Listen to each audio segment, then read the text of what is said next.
开场不到10秒钟就被泰拳王子波球一拳打趴在地，强撑身体想要站起来继续战斗，却遭到裁判无情回绝，终止比赛。这个身形单薄的日本人名叫佐藤佳阳，并不是他实力太弱，而是他遇到了巅峰时期的波球。然而就在2年后的今天，这个男人用不可思议的表现完成了格斗史上最大的爆冷，也送给了波球职业生涯唯一一次被 KO。波球班柴明生涯战绩420战370胜125次 KO， 巅峰时期横扫了所有能拿的泰拳冠军，是泰拳史上无可争议的第一人。波球一直以强悍和硬朗的风格制霸世界拳坛，他的名气甚至不弱于拳王泰森，可谓是出道即巅峰。如果说波球是格斗界的旷世奇才，那佐藤佳阳便是格斗界的拼命三郎。他个子不高，身形单薄，靠着疯狂的训练，勤能补拙，硬生生打到了日本排名第一。然而在2006年，他知道了自己在拳王波球的面前是多么的不堪一击，开局不到10秒就惨被波球的重拳无情 KO。然而这一次时隔2年，他再一次向波球发起了复仇挑战，经此一战，他将会一战成名。好，观众朋友们，双方这一场2番复仇大战已经开打。时隔2年，来自日本的排名第一佐藤佳阳向拳王波球再次发起冲击。大家不要认错啊，戴着红色拳套的是佐藤佳阳，而蓝色拳套便是波球班柴明。波球我们很熟了，因为他在中国打了很多年的比赛啊。他也是建立起了我们中国和泰拳的一种交流。但波球在我们中国打过最出名的2场比赛，恐怕就是和一龙的1番战和2番战。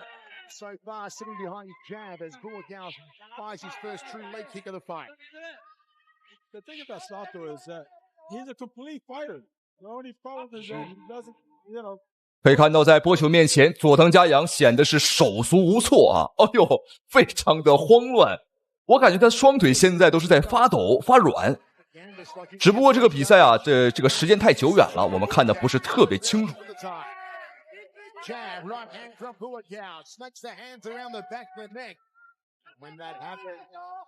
对方就像是一台小汽车啊，一台50宏光的 mini 版，而波球就像是一台这个虎式坦克，完全就是2种感觉。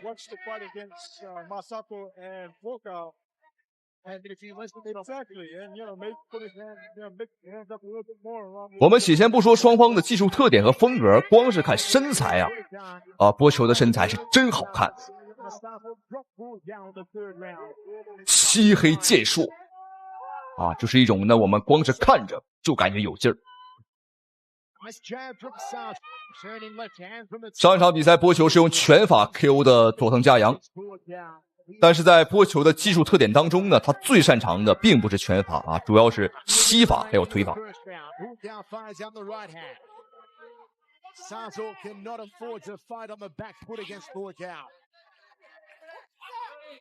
打法很立体，有拳有腿，有左有右。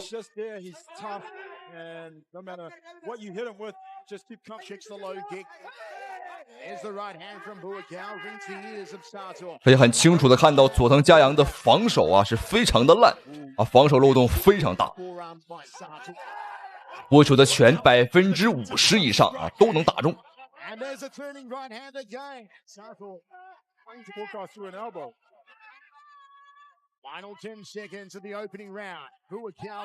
接腿今天波球的话已经是接腿很多次了，导致佐藤佳阳根本不敢怎么出腿，因为上一次他就是被波球接腿然后打了一个后手拳给 KO 了。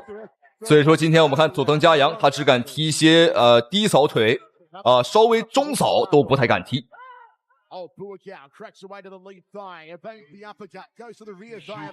低扫腿毕竟是不太好接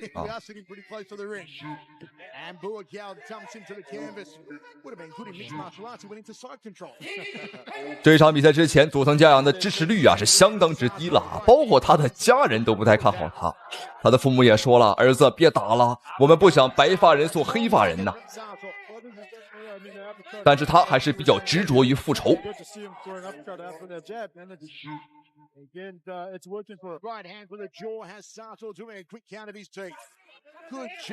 小梁波球连续的重拳轰头哇，佐藤嘉阳根本就不防啊！但是能看出一点，他呢虽然说吃拳，但打不晕。我现在有合理的理由怀疑他打了兴奋剂啊，因为在这个时候呢，2008年，比赛规则和药检还不是特别完善。因为上一次呢，这个开局10秒一拳就打翻了，而这一次我们看已经吃了很多拳啊，没感觉。我手的拳头和腿都已经轮冒烟了。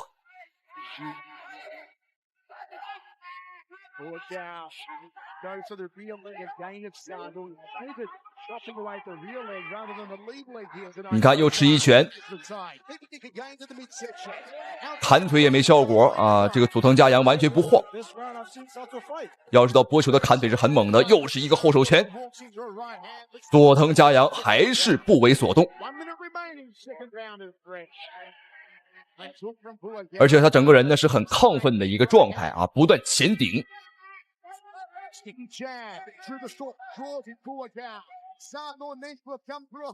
又吃一拳，还是没感觉。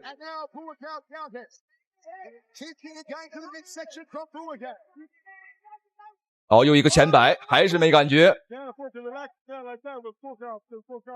不要说倒了啊，佐藤嘉阳呢，我们看连晃他都不带晃一下。那当然，这只是我个人猜测啊，也有可能他加强了这个，你看又吃2拳。也有可能是加强了这个抗击打能力，也不好说。好，被逼在角落，又是连吃3拳，都是很重，实打实的拳。反倒把波球逼到了角落。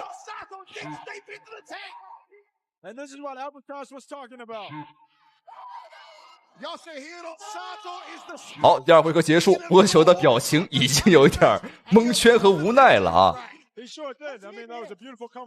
我们来看一下慢动作啊，来看一下这个波球的拳打得有多重。好，这是一个后直，精准命中。我们再看，好，这是一个后摆，也是打中下巴。这是一个前摆，也打中下巴，后摆。总而言之啊，打了非常多的重拳，但是没感觉，这是本场比赛最大的一个疑点之一。好，双方比赛来到最后一个回合，大家不要认错了，蓝色拳套波球班柴明，而红色拳套便是日本的佐藤嘉阳，他曾是波球的手下败将。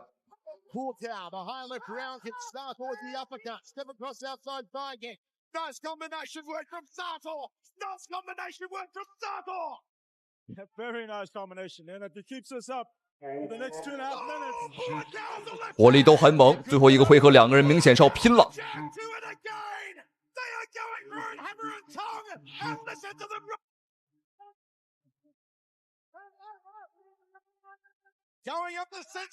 像拳击擂台、搏击擂台早期啊，这个打兴奋剂和打药呢是非常之多的。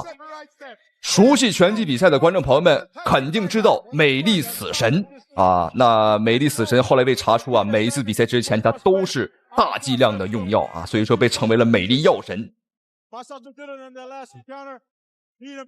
当年美丽死神被巴西的拳王佩雷拉啊，这个疯狂的命中头部，结果跟没事人一样。我现在在这个佐藤嘉阳的身上啊，看到了这种感觉。好漂亮，又是个后手。第3回合最后的1分半时间，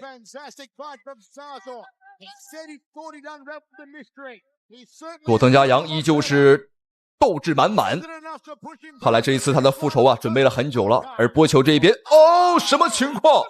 哇，什么情况？我们看波球班柴明，泰拳传奇，泰国的白莲花。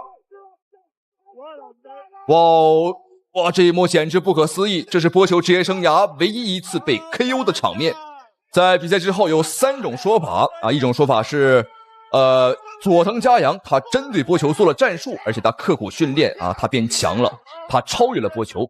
而第2种说法说波球他这一场比赛赚的钱比过去10年比赛赚的还要多啊，那这个就不用多说了啊。那第3种情况就是说佐藤嘉阳他打了兴奋剂，那我个人更倾向于第3种。我认为波球呢是没有必要为自己的职业生涯添上这么黑的一笔，因为这是他职业生涯到目前为止唯一一次被 KO。那么对于这一次的比赛结果你有什么看法呢？到底是佐藤嘉阳实力更强，还是说另有隐情？咱们在评论区欢迎大家讨论，咱们下期视频再见。